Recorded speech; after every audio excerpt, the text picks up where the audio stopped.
Alright, sup YouTube, back again, another vid here. This is going to be part number 3 of my 2017 rod and reel arsenal. I've had like a lot of shifts, going back, switching rods and reels, and I've gotten a lot of new additions to my lineup, and that's basically what this part 3 is going to be about. What those new additions are, and what role they're going to play in the rod and reel arsenal of this next season. So let's get into it.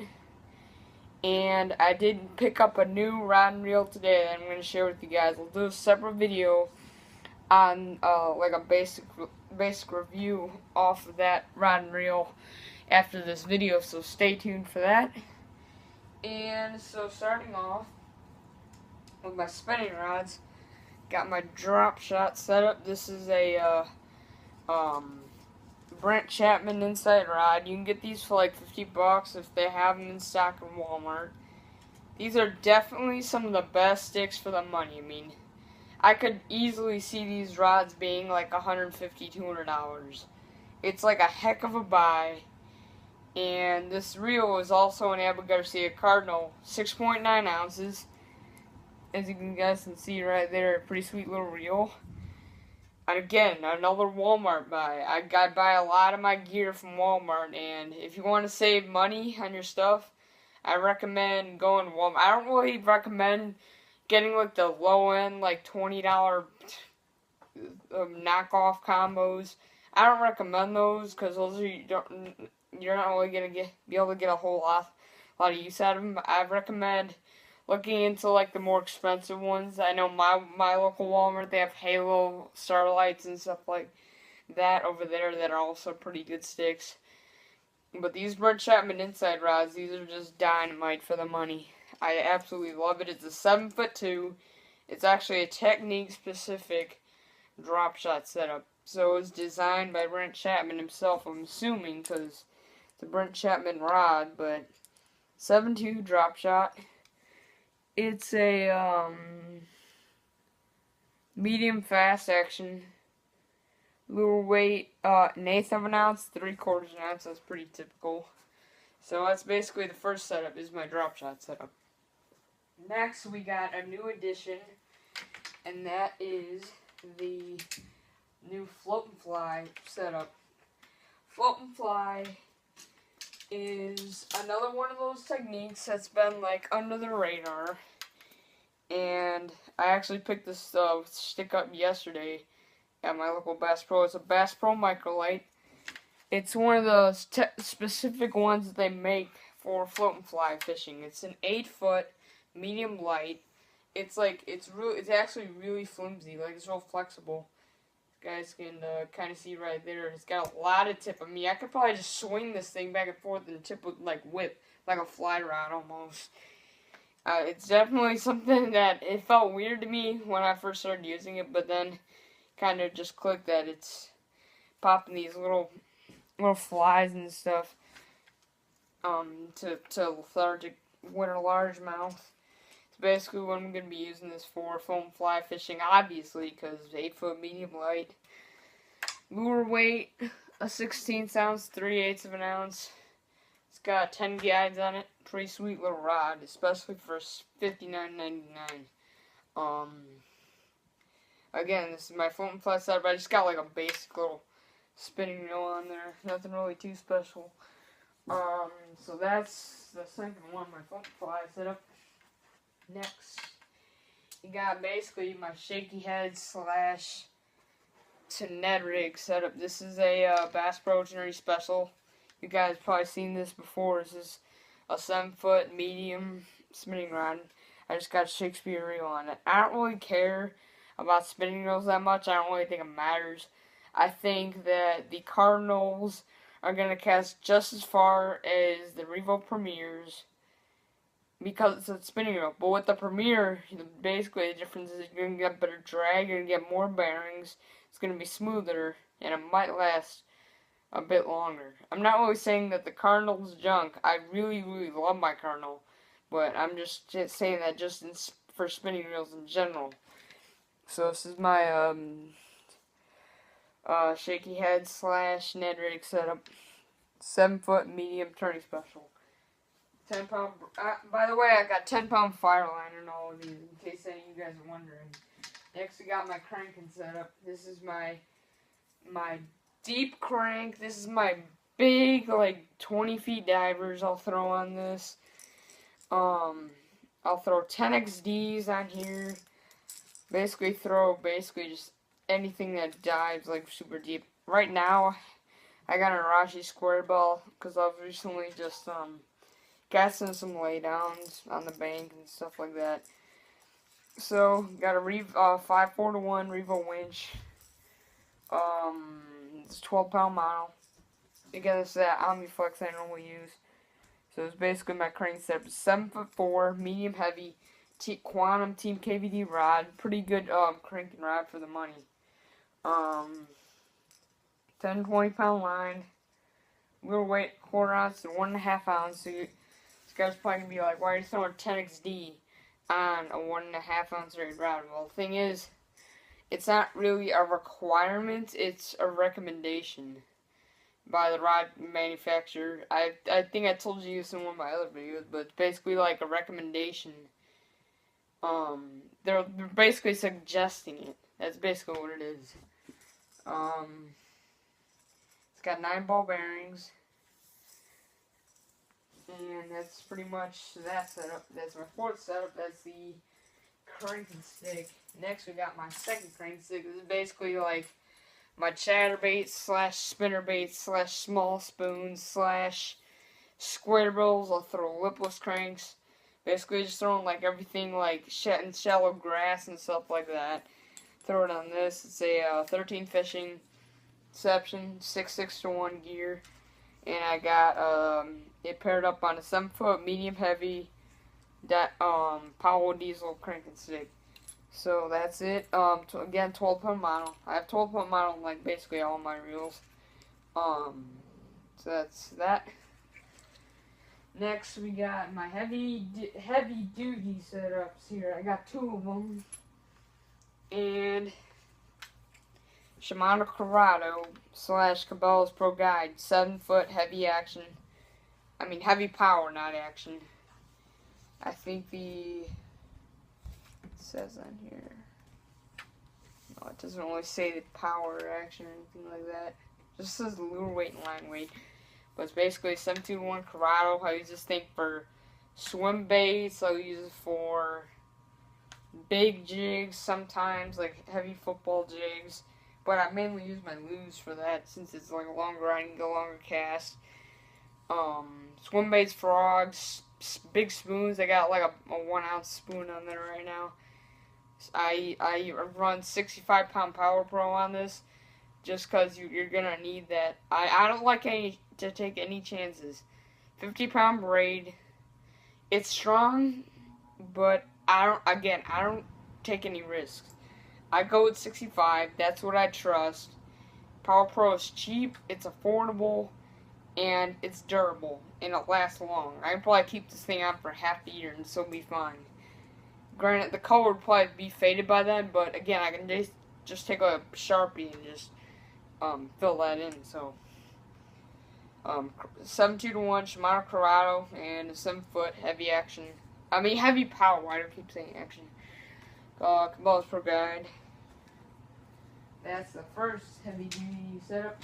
This is that loose setup I was talking about. 7.6 heavy. This is basically like my mag swim baits, punching rod. I use this for like punching mats, big football jigs. You can see on here. I'll probably throw like 1/2 ounce, 3/4 ounce in that other one. Everything like 1 ounce and up, I'll probably throw in this thing. Because it's 7.6, you can get like that longer cast out of it. 8-3-1. Tournament MB Luge Speed Spool, and this is a 7'6" heavy power fast action. Again, 65-pound Power Pro. Pretty sweet little setup. It's real long. I mean, I was originally gonna use this thing for frogs, but I mean, 7.6 is pretty it's pretty tiring, like on your wrists and stuff. Like trying to twitch a frog. That's why I went with 7 foot. It's easier to twitch a shorter rod than with like a big 7.6. So punching stick, like big 1.5, 2 ounce weights. Throw on here, punching mats, big swim baits, like big Huddlestons and all that stuff. I'll throw on here. And there's that. Next, Carolina rig. Basically, like my, probably one of the cheaper setups on this list. But it's an old Daiwa. They don't even make these anymore, obviously. I mean, it looks like it's approximately like 80s or 90s at least. Daiwa Capricorn, 100 HL.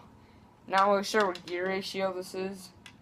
It seems like it's like either like a 6 to 1 or like a 7.2. That's like kind of what I'm guessing. It seems pretty fast.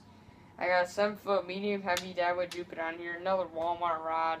I got a lot of my gear from Walmart. I just make sure I inspect it carefully. Just make sure like nothing's been like bent or out of place or broken or any of that stuff. It's been working well. I've had this thing for about a year now. It's done me well. Since you got big heavy weights, this is like a 3/4 ounce weight. The crappy reel, it does not matter. I can still sling this thing halfway across the lake, and I'll still be able to feel the bottom all the way out there. So, pretty sweet little setup there. Next, basically got my jig Texas rig. Basically, yeah, jigs, Texas rigs, stuff like that. 6 to 1 Sitka. I'm not really sure what the middle thing is, but I don't really think you guys really care. The 201E. This is a really sweet reel. This thing is about to go into its like 4th season. For 2017. So that's basically Shimano builds a lot of quality into the reels. I can depend on the reels because they can take a beating. And there's another Insight rod, 7 foot, medium heavy. Lure rating 1/4 ounce to 1 ounce. Again, 12-pound model. I have like 12-pound model on everything except for my spinning rods, my heavy duty 6. Yeah, my sinker rods, you'll about see here in a sec. So that's it. It's spinnerbait worm, but again, I find this thing good for jigs and stuff. 13 micro guides, which you don't really see that in a $50 rod that often. I guarantee you that. And the setup that I want to really get in depth with you guys about is this. This is one I literally just picked up today at a local fishing show. It's a Shimano Kanan. It's like one of the older models, like when they had the G series going. And I already tested this thing out in my yard. I probably slung a weightless Senko like at least 120 feet. It was amazing. I was blown away with how effortlessly I could throw that Senko, and there was not even any backlashes or anything. Kanan 6.5 to 1, left hand, 30-pound Power Pro. The rod is a Quantum Response. This is another cheap rod. I got it for like $25. I mean, it's normally $60, so. I mean, the Kanan, I also picked it up. I picked the Kanan up for $60. Pretty good deal since it's like usually $90 to $100. And picked this rod for $25. So I basically got a combo that's worth about $140 for about $80. That's a pretty good deal right there. Same about $50. 6.6 medium heavy is my Senko rod mainly.